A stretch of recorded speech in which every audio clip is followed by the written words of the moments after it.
अरे सुनती हो, तुम कह रही थी ना, सुशांत को कोई काम दिला दो, उसे काम की जरूरत है।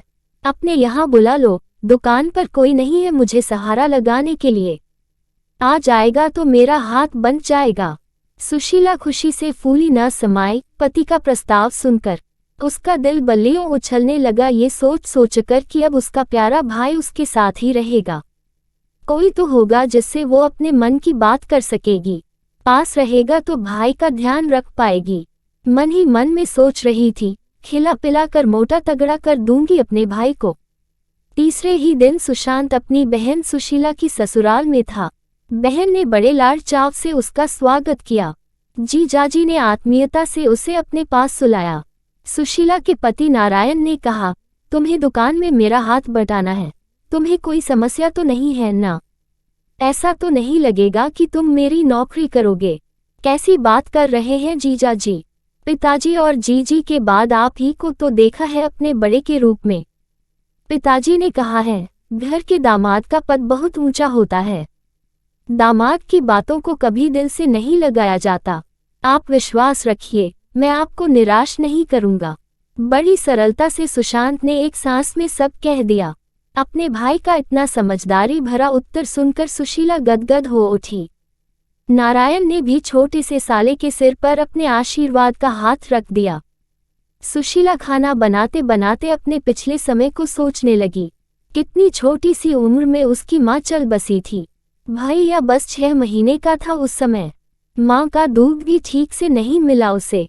पिताजी ने रंभा, जो उनकी गाय थी, उसका दूध पिला पिला कर बड़ा किया उसे।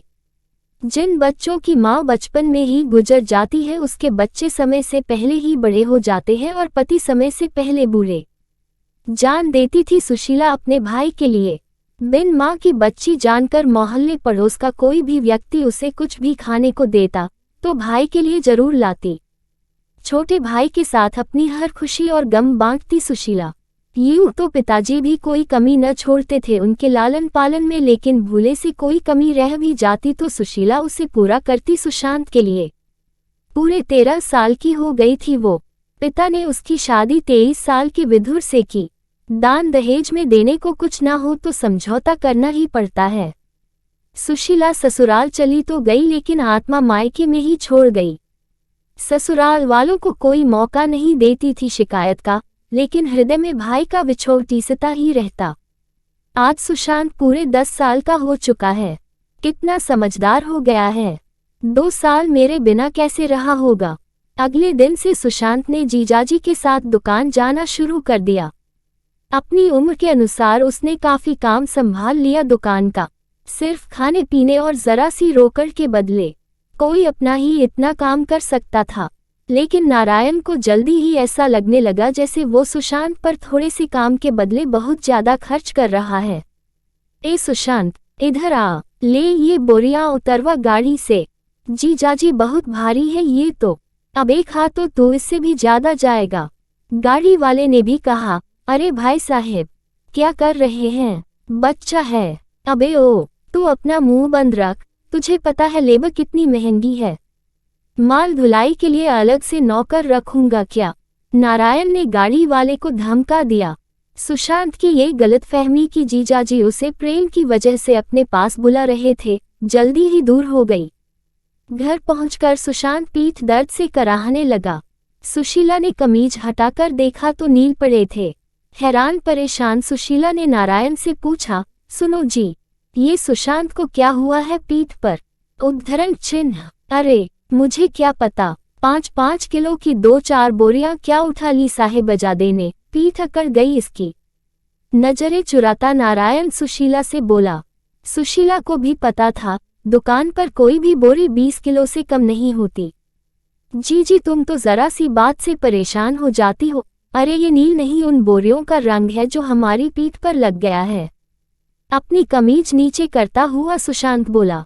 ये क्रम दिन पर दिन चलता ही रहा।